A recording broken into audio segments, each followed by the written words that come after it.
थर्मोस्टैटिस्टिकल physics. इस lecture से हम चैप्टर नंबर 5 स्टार्ट करेंगे और एक टॉपिक जो चैप्टर नंबर 1 में रह गया था, इंथैल्पी, वो चैप्टर नंबर 5 से पहले डिस्कस करेंगे। जो चैप्टर नंबर 5 इंथैल्पी से ही स्टार्ट होता है। और इस लेक्चर में जो हमारी की आइडियाज़ होंगे वो enthalpy H total energy you would have to come up with to create the system out of nothing and put it into environment।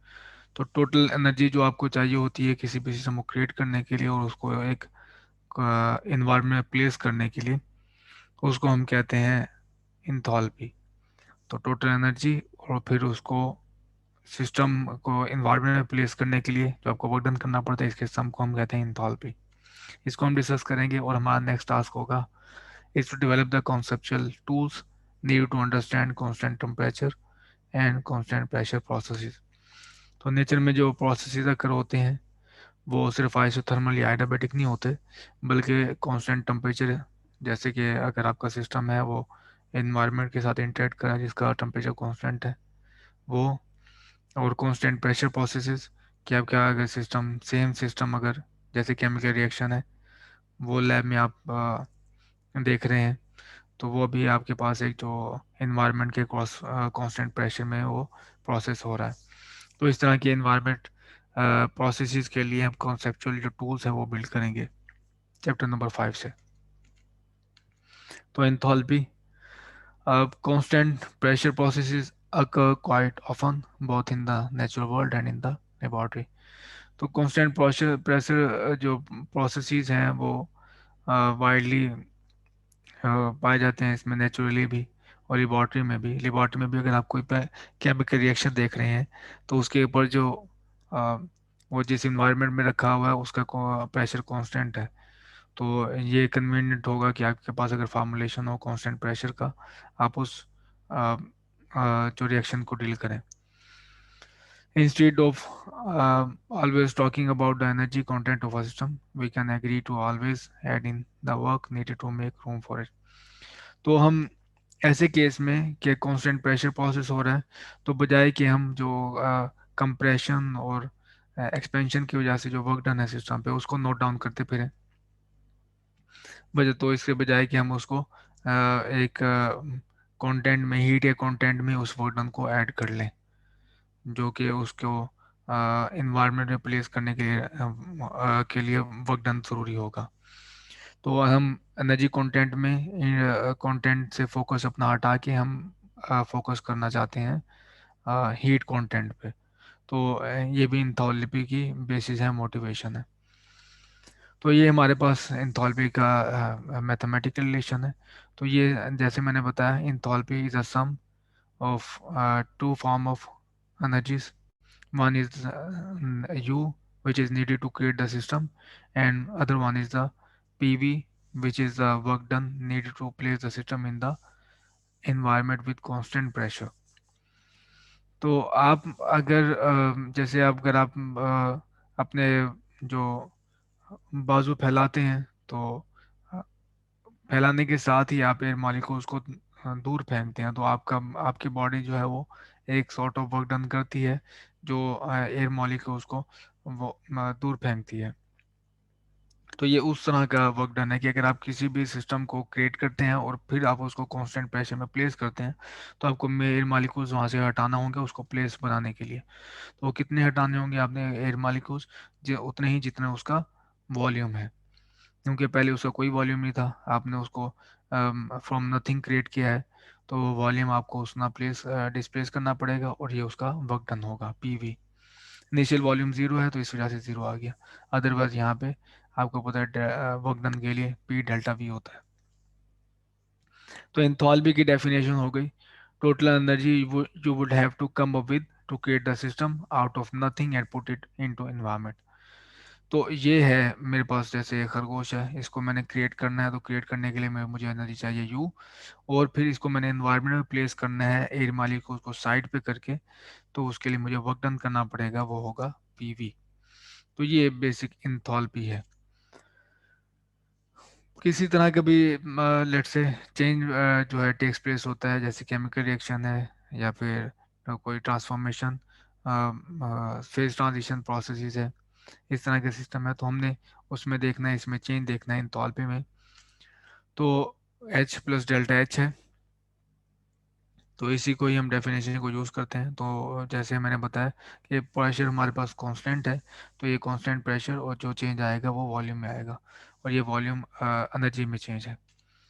तो आप इसको टर्म्स को इकट्ठा कर सकते हैं, इकट्ठा करके इस तरह लिख सकते हैं, और आप देखेंगे ये जो टर्म है हमारे पास ये एच है, और ये वाली टर्म हमारे पास delta U plus P delta V है।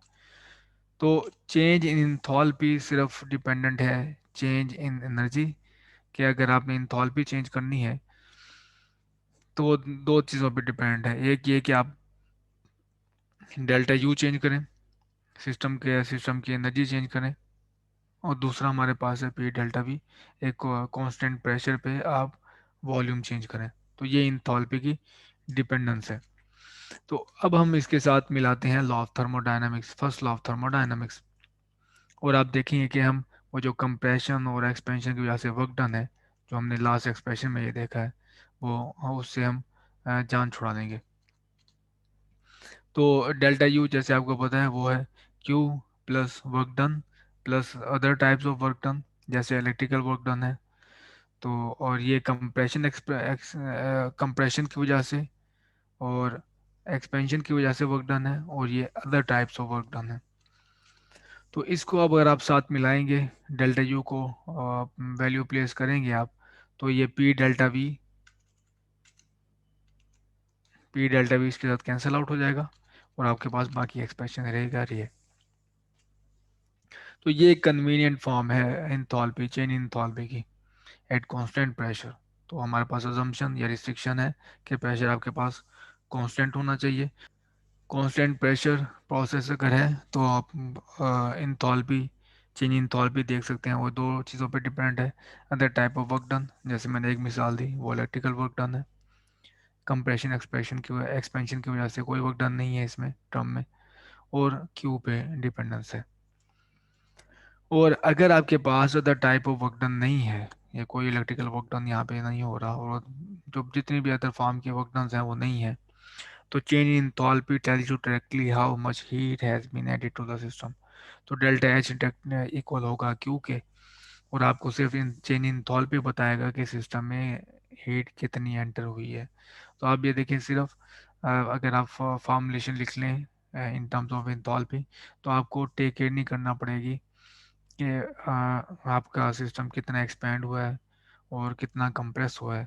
आप सिर्फ इससे बता सकते हैं चेंज इंथैल्पी से कि आपके सिस्टम में कितनी हीट ऐड हुई है, बशर्ते कि आपके पास जो प्रोसेस कांस्टेंट प्रेशर पे हो रहा हो।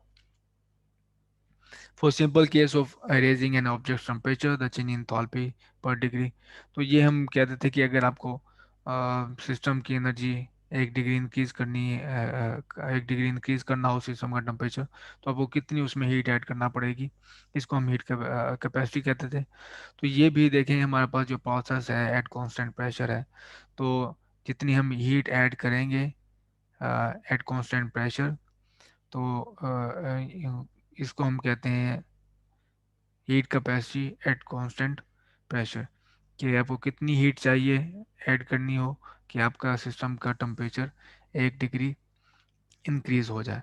तो ये पूरी सही डेफिनेशन है heat capacity at constant pressure. Chemistry books are full of tables of delta H, और जैसे मैंने आपको बताया कि लेबॉर्ट्री में जो रिएक्शन होते हैं वो सारे कांस्टेंट प्रेशर में ही आते हैं, क्योंकि इन्वायरमेंट जिसमें एटमॉस्फेयर जिसमें हम परफॉर्म कर रहे होते हैं एक्सपेरिमेंट्स लैब में, वो प्रोसेस सारे प्रोसेस होते हैं एट कांस्टेंट प्रेशर।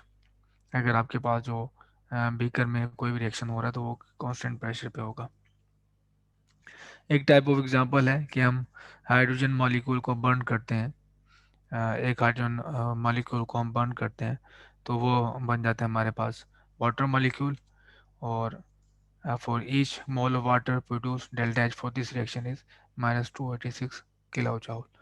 तो हमारे पास इस रिएक्शन में कि आप बर्न करें H2 को, तो आपको हासिल हो एक वाटर मॉलिक्यूल, तो इतनी एनर्जी हमारे पास एक्सट्रैक्ट होगी। तो इसको हम इंटरप्रेट कर सकते हैं enthalpy of formation of water because it is formed out of elemental constituents in their most stable form. तो अगर आप एक हाइड्रोजन मॉलिक्यूल को बर्न करें तो आपको मिलेगा इतनी एनर्जी 286 किलो जूल, और कुछ इस एनर्जी का हिस्सा होगा जो इस मॉलिक्यूल को फॉर्म करने में लगा था, और कुछ हिस्सा जो जो इसको इन्वायरमेंट में प्लेस करने के लिए वर्क डन करना पड़ा था। तो इसको हम कहते हैं enthalpy. Enthalpy is equal to U plus P V. यहाँ पे यू जो एनर्जी चाहिए हमें सिस्टम को क्रिएट करने के लिए, और पी वी है उसको इन्वायरमेंट में प्लेस करने के लिए, वर्क डन करने के लिए। तो अब हम चलते हैं चैप्टर नंबर 5 की तरफ। Most important thermodynamic process are not cyclic. जैसे केमिकल रिएक्शंस हैं वो साइक्लिक प्रोसेसेस में साइकिल प्रोसेस नहीं होते, जैसे कि हमारे पास हीट इंजन था या रेफ्रिजरेटर था। और इसकी कई सारी एग्जांपल्स हैं। केमिकल रिएक्शन में बहुत सारी एग्जांपल्स आ जाती हैं जो फेज ट्रांजिशंस भी हैं। तो इस चैप्टर का पर्पस है कि लॉ ऑफ थर्मोडायनेमिक्स को अप्लाई किया जाए केमिकल रिएक्शंस पे, और जो other types of phase transformation हो रही होती हैं मैटर्स की। तो इन सारों जो प्रोसेस जो होते हैं, ये सिस्टम आइसोलेटेड नहीं होते, ये दूसरे सिस्टम इन्वायरमेंट के साथ इंटरेक्ट कर रहे होते हैं। तो हमें एक फॉर्मुलेशन लिखना है जो कि हमारे पास कांस्टेंट टेम्परेचर पे या कांस्टेंट प्रेशर पे हम उसको यूज़ कर सकते हैं। क्यों इन्वायरमेंट में हमारे पास कांस्टेंट टेम्परेचर, अगर हमारा सिस्टम थर्मली इंटरेक्ट कर रहा है तो वो कांस्टेंट टेम्परेचर होगा, और अगर हमारा एक एक्विलिब्रियम मैकेनिकल है तो वो प्रेशर कांस्टेंट होगा। तो सिस्टम जैसे मैंने बताया ये आइसोलेटेड नहीं होते, तो हमें हमारा जो फर्स्ट टास्क होगा is to develop the conceptual tools need to understand constant temperature and constant pressure processes.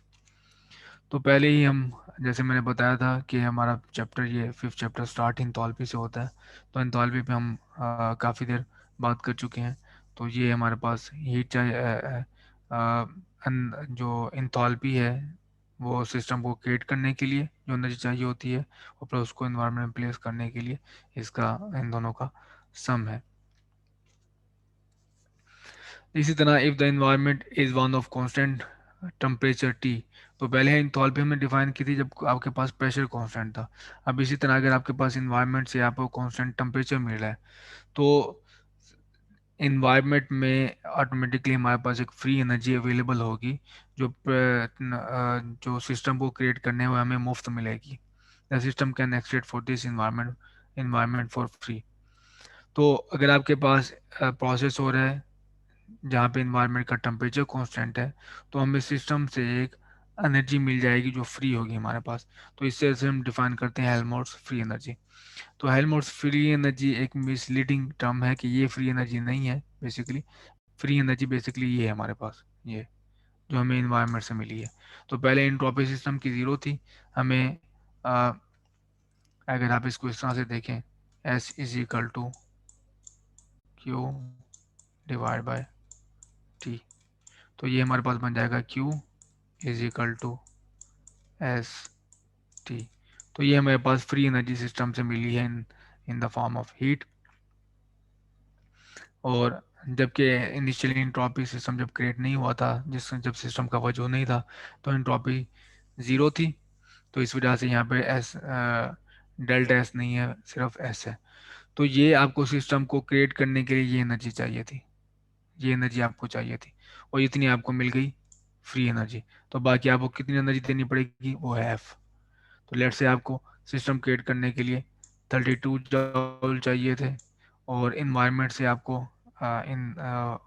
अगर कांस्टेंट टेम्परेचर में है आपका प्रोसेस, तो आपको इन्वायरमेंट से मिल गई 4 जॉल। तो हमारे पास आ जाएगा जो हमने प्रोवाइड करनी है होगी वो 28 जॉल होगी, और ये हमारे पास है एफ। तो एफ जो है फ्री एनर्जी मिसलीडिंग टर्म है, बेसिकली फ्री एनर्जी हमें ये मिल रही है अगर हमारा प्रोसेस कांस्टेंट टेम्परेचर में हो रहा है। तो इसी तरह आप इसको एक्सटेंड कर सकते हैं, if the system is in an environment with constant pressure P and constant temperature T. तो अब दोनों हमने रख दिए हैं। पहले इसमें क्या था, कांस्टेंट प्रेशर था, इसमें कांस्टेंट टेम्परेचर था। अब मैंने दोनों चीज़ें इंक्लूड कर दी कि कांस्टेंट प्रेशर है और कांस्टेंट टेम्परेचर है। Then the work you need to do to create it, मतलब इट का मतलब यहाँ पे सिस्टम है, is given by Gibbs free energy. तो ये हमारे पास है कि जैसे मैंने खरगोश बनाना है यहाँ पे, तो मुझे यहाँ पे और प्लेस करना है इसको इन्वायरमेंट में। और इन्वायरमेंट हमारे पास है कांस्टेंट टेम्परेचर और कांस्टेंट प्रेशर। तो ये मुझे चाहिए होगी गिब्स फ्री एनर्जी, जो जो तीन टाइप की टर्म्स होंगी। एक टर्म है हमारे पास जो सिस्टम बनाने के लिए है, एक सिस्टम इन्वायरमेंट में प्लेस करने के लिए, और एक जो मुझे इन्वायरमेंट मुफ्त में एनर्जी दे देगा, वो -TS है कांस्टेंट टेम्परेचर की वजह से। हम कलेक्टिवली इन टर्म्स को UF H G, इनको हम कहते हैं थर्मोडायनामिक पोटेंशियल। और अगर आपने याद करना हो इनको, तो इनको आप बेहतर है कि एक टेबल में लिस्ट कर लें, और आप एक टर्म से दूसरी टर्म हासिल कर सकते हैं। जैसे कि अगर आपने U से F की तरफ जाना हो, तो U में से आप माइनस कर दें जो ऊपर टर्म है TS, तो आपके पास आ जाएगा F। इसी तरह अगर आपने U से H की तरफ जाना हो, तो U में ऐड कर दें आप जो बाहरी टर्म है PV, तो आपके पास आ जाएगा H। इसी तरह अगर आपने U से जाना है G की तरफ, तो आपको दोनों ये करने होंगे। तो G पे जाना है आपने, तो U, ये प्लस आप, क्योंकि आपने रो भी चेंज की है, तो प्लस PV होगा। और आपने कॉलम भी चेंज किया, तो यहाँ पे होगा -TS। तो इस तरह से आप इनको टेबल में अगर लिस्ट कर लें UF H G, और इनको याद रखें, तो आप कोई भी एक्सप्रेशन यहाँ से बना सकते हैं। हेल्महोल्ट्ज फ्री एनर्जी से आप U में जा सकते हैं, आप U से G में जा सकते हैं। तो थर्मोडायनामिक पोटेंशियल हमने देख लिया है। तो हम जो प्रोसेस जिनसे डील करते हैं वो इतने ड्रामेटिक नहीं होते कि आप आउट ऑफ नथिंग सिस्टम इस तरह से क्रिएट कर दें। तो जो चीज़ें ज़्यादातर हम प्रोसेस जिस फॉर्मुलेशन में आते हैं वो है थर्मोडायनेमिक पोटेंशियल के चेंजेस में। तो ऑलरेडी सिस्टम एग्जिस्ट करता होगा, और फिर थर्मोडायनेमिक पोटेंशियल में चेंज हम देखेंगे। For any change in the system that takes place at constant temperature, तो कांस्टेंट टेम्परेचर पे जो चेंज अगर होता है हमारे पास, तो उसके लिए हम देखेंगे change in Helmholtz free energy. और हम देख चुके हैं कि इसमें प्रेशर इन्वॉल्व नहीं है, delta F delta U minus T delta S। Delta U की जगह पे from first law of thermodynamics आप प्लेस कर दें Q प्लस W। और जैसे कि Q को आप लिख सकते हैं in the form of T delta S, और वे Q heat added and W is work done on the system. ये दो टर्म्स इस तरह से डिफाइंड होती हैं कि work done on the system है, और Q heat added to the system है। तो अगर आपके पास सिस्टम में इस प्रोसेस में चेंज में कोई न्यू इंट्रोपी क्रिएट नहीं होती, तो आपके पास ये ज़ीरो होगा, ये ज़ीरो होगा, और आपके पास हेल्महोल्ट्ज फ्री एनर्जी बच जाएगी वर्क डन के इक्वल। और अगर आप ज़्यादा इंट्रोपी क्रिएट करते हैं, तो ये नेगेटिव वैल्यू ज़्यादा होगी एज़ कम्पेयर टू Q, तो हमारे पास ये टर्म होगी नेगेटिव।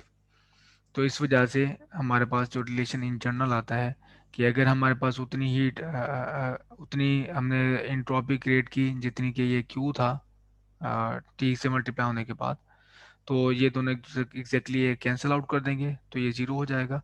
और अगर हमने सिस्टम में न्यू इंट्रॉपी क्रिएट कर दी, ज़्यादा इंट्रॉपी क्रिएट कर दी, तो ये नेगेटिव हो जाएगा, फिर ये इनइक्वालिटी होल्ड करेगी।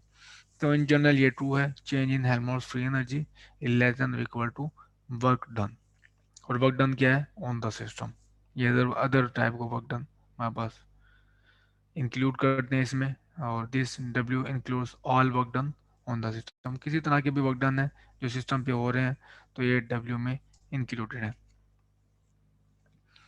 अब आ जाए बात करें हम कांस्टेंट प्रेशर की। If the environment is one of constant pressure and if we are not interested in keeping track of the work that the environment does automatically, then we use G। तो हम इस चीज़ में interested नहीं हैं कि work done जो है involve है, इन्वायरमेंट जो डज करता है, इन्वायरमेंट करता है सिस्टम पे, तो हम फिर डील करेंगे G के साथ इंस्टेड ऑफ F। और आप देखेंगे कि एट द एंड रिजल्ट हमारे पास जी में other type of work done आएंगे, ये वाला वर्क इन्वॉल्व नहीं होगा। तो ये रहा मेरे पास change in Gibbs free energy में। Delta G is equal to delta U minus T delta S plus P delta V. Again first law of thermodynamics use किया, डेल्टा यू की जगह पे हमारे पास आ गया क्यू प्लस डब्ल्यू। और डब्ल्यू बेसिकली हमारे पास है work done due to compression and expansion, वो पी डेल्टा वी है। और other type of work done. तो अब अगर आप इस W को यहाँ पे प्लेस कर दें तो P डेल्टा V और P डेल्टा V ये कैंसिल आउट हो जाएंगे। और T डेल्टा S और Q बिल्कुल वैसी तरह है जैसे हमने पहले डिस्कस किया कि हमारे पास ज़ीरो होंगे या फिर नेगेटिव होंगे। ज़ीरो होगा कि अगर Q और T delta S exactly equal हैं, और नेगेटिव होने के चांसेस तब होंगे जब हम न्यू एंट्रोपी क्रिएट कर देंगे, तो फिर ये T डेल्टा S ये नेगेटिव टर्म Q से ज़्यादा होगी। इस केस में हमारे पास ये इनइक्वलिटी बनेगी। अगर ये और ये बिल्कुल सेम है तो हम इक्वल होंगे। तो change in Gibbs free energy is equal to work done by others, जो इलेक्ट्रिकल वर्क डन है। एक एग्जांपल है इसकी। और अगर हमारे पास टी डेल्टा एस ग्रेटर है क्यू से तो हमारे पास ये इनइक्वलिटी होल्ड करेगी। तो ये टर्म है eight constant temperature and pressure. तो अगर आपका प्रोसेस अगर प्रोसेस है एट कांस्टेंट टेम्परेचर, तो आप बेहतर है कि डिस्कस करें उसकी हेल्महोल्ट्ज फ्री एनर्जी। और अगर आपके पास कांस्टेंट टेम्परेचर है और कांस्टेंट प्रेशर में आप प्रोसेस हो रहा है, तो आप बेहतर है कि यूज़ करें ये formulation change in Gibbs free energy. तो यहाँ से आप डायरेक्ट वर्क डन कैलकुलेट कर सकते हैं जो सिस्टम पे हुआ है, और यहाँ से आप other type of work done calculate कर सकते हैं। कई सारे तरीके हैं डेल्टा जी को कैलकुलेट मैयर करने के। एक तरीकाकार मैं यहाँ पे लिख देता है कि easiest वे ये है कि आप पहले मैयर करें डेल्टा एच को फॉर द रिएक्शन। पहले आप डेल्टा एच मैयर कर लें, जैसे कि कांस्टेंट प्रेशर पे हो रहा है, तो आप देख लें उसमें कितनी हीट, 1 डिग्री टेम्परेचर इंक्रीज करने के लिए कितनी हीट ऐड करनी पड़ती है। तो आपके पास आ जाएगा डेल्टा एच। और आप फिर कैलकुलेट करें डेल्टा एस को। तो ये हम इस डेल्टा एच आ गया हमारे पास, उसके बाद डेल्टा एस है।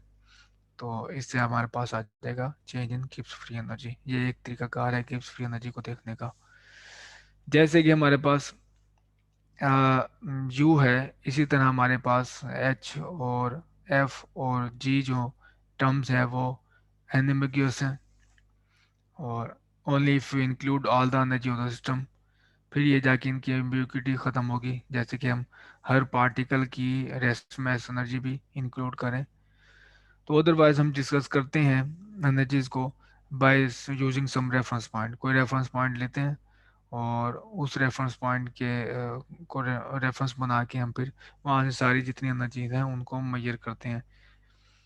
जैसे हमारे पास यही कॉन्सेप्ट है जो ग्रेविटेशन एनर्जी में है। हम कोई एक रेफरेंस हाइट लेते हैं, उस पॉइंट से फिर हम एनर्जीज मेजर करते हैं। यही कॉन्सेप्ट हमारे पास है इलेक्ट्रोडायनामिक्स में। वहाँ पे भी हम इलेक्ट्रिकल एनर्जी का कोई रेफरेंस यूज़ करते हैं। तो इसमें भी अगर आप एक रेफरेंस ले लें तो उसे आप यू को फिक्स कर दें, और ये सिर्फ एक सिंगल रेफरेंस एच एफ और जी इनको भी फिक्स कर देगा। तो reference point for you also fix 0 points of H F and G. तो इसकी कंक्रीट एग्जांपल देखने के लिए इन सारी जो हमने कांस्टेंट टेम्परेचर और कांस्टेंट प्रेशर पर डिस्कशन की है, तो एक एग्जांपल देख लेते हैं, वो इलेक्ट्रोलिसिस की है। और as an example of using delta G consider the chemical reaction. और केमिकल रिएक्शन ये हमारे पास है कि हम एक वाटर मॉलिक्यूल को डिकम्पोज करते हैं in hydrogen molecule and oxygen molecule, और ये प्रोसेस है इलेक्ट्रोलिसिस का। तो ये मेरे पास वाटर है, वाटर में मैंने ये दो इलेक्ट्रोड रख के उसको बैटरी लगा दी है। तो assume that we start with 1 mole of hydrogen and half a mole of oxygen. तो अजम्पशन है कि आप 1 मोल को ही सिर्फ डिस्कस करें, ताकि डिस्कशन हमारी आसान रहे कि 1 मोल ऑफ हाइड्रोजन है और हाफ मोल ऑफ ऑक्सीजन है। तो इसमें जो कि आपके पास हेल्महोल्ट्ज एनर्जी आएगी वो 286 है, टेबल से आप देख सकते हैं, for this reaction at room temperature and pressure. और जो इस वाटर मॉलिक्यूल को इन्वायरमेंट में प्लेस करने के लिए वर्क डन करना पड़ेगा वो 4 किलो जूल है। तो यहाँ पे आपके पास कंक्रीट एक टर्म है। तो वाटर मॉलिक्यूल क्रिएट करने के लिए कितनी एनर्जी चाहिए थी हमें, 282 किलो जूल। और उसको इन्वायरमेंट में प्लेस करने के 4 किलो जूल। तो इनका सम हमें दे रहा है delta H, Helmholtz free enthalpy, basically enthalpy हमारे पास। और of the 286 kilojoule needed must be supply all as work, कि अगर हम इसको इस प्रोसेस को करते हैं एक इन्वायरमेंट में जहाँ पे कांस्टेंट प्रेशर है और कांस्टेंट टेम्परेचर है, तो सारी की सारी 286 किलो जॉल हमें इन्वायरमेंट में सिस्टम में एनर्जी देनी पड़ेगी, या फिर हमें कोई इन्वायरमेंट भी हीट की कांस्टेंट टेम्परेचर के थ्रू हीट प्रोवाइड कर सकता है। तो इसको देखना है हमने। तो पहले हम मेजर करेंगे डेल्टा एस। डेल्टा एस की वैल्यूज आपको मिल जाएंगी शोल्डर की बैक पे। हाइड्रोजन मालिक्यूल के लिए एंट्रोपी आपको 131, H2O वाटर मालिक्यूल के लिए 70 जाउल पर केल्विन, और ऑक्सीजन मालिक्यूल के लिए आपके पास एंट्रोपी है 205 जाउल पर केल्विन। तो चेंज इन एंट्रोपी हमारे पास होगी इस प्रोसेस में। हमारे पास जो इनिशियल जो फाइनल हमारे पास फॉर्म है वो हमने, हमारे पास है दो मालिक्यूल को हमने डिकम्पोज किया है, तो फाइनल एंट्रोपी हमारे पास ये है। तो 131 हाइड्रोजन के लिए, और T04/2 ये हमारे पास है ऑक्सीजन के लिए, और ये हमारे पास इनिशियल है सिस्टम की एंट्रोपी वो वाटर मॉलिक्यूल की -70। तो चेंज इन एंट्रोपी हमारे पास आई +163 जाउल पर केल्विन। तो मैक्सिमम अमाउंट हमें जो हीट की फॉर्म में एंटर हो सकती है हमारे सिस्टम में, मैक्सिमम हमें जो एनर्जी मिल सकती है फ्री एनर्जी, तो वो ये है। तो कांस्टेंट टेम्परेचर है हमारे पास रूम टेम्परेचर T 298 केल्विन, और हमारे पास डेल्टा एस जो चेंज इन एंट्रोपी है इस प्रोसेस में 163। तो हमें ये 49 किलो जूल इन्वायरमेंट से, कांस्टेंट टेम्परेचर की इन्वायरमेंट से हमें ये मिल सकती है। तो ये प्रोसेस है जो यहाँ पे डायग्राम में शो किया गया। तो इस सिस्टम को जो एनर्जी चाहिए थी बनने के लिए एक मॉलिक्यूल को, वो 282 किलो जूल है। फिर इसको इन्वायरमेंट में प्लेस करने के लिए वो चाहिए 4 किलो जूल, और जो हमें हीट मिल रही है कांस्टेंट टेम्परेचर इन्वायरमेंट से वो है 49 किलो जूल। और जो हमने प्रोवाइड करना है इलेक्ट्रिकल वर्क, जो बैटरी कर रही है, जो हमने प्रोवाइड करना है इलेक्ट्रिकल वर्क, वो ये है 237। जो इसको इक्वेशन की फॉर्म में आप इस तरह देख सकते हैं, ये change in Gibbs free energy है equal to delta H minus T delta S. और मैंने टर्म दिखाने के लिए इसको थोड़ा स्पेस दे के लिखा है। तो हमारे पास ये थी डेल्टा एच, सिस्टम क्रिएट करके उसको इन्वर्ट में प्लेस करने के लिए, और ये हमें फ्री एनर्जी मिली कांस्टेंट टेम्परेचर इन्वायरमेंट से। तो जो हमने प्रोवाइड की, हमें प्रोवाइड करना पड़ी वो इलेक्ट्रिकल वर्क की फॉर्म में, वो है 237 किलो जूल। तो ये इलेक्ट्रिकल वर्क है, डेल्टा जी हम देख चुके हैं पिछली स्लाइड पे। ये अदर फॉर्म ऑफ वर्क आप इसको लिख सकते हैं। तो ये हमारे पास अदर फॉर्म ऑफ वर्क है जो कि इलेक्ट्रिकल वर्क है।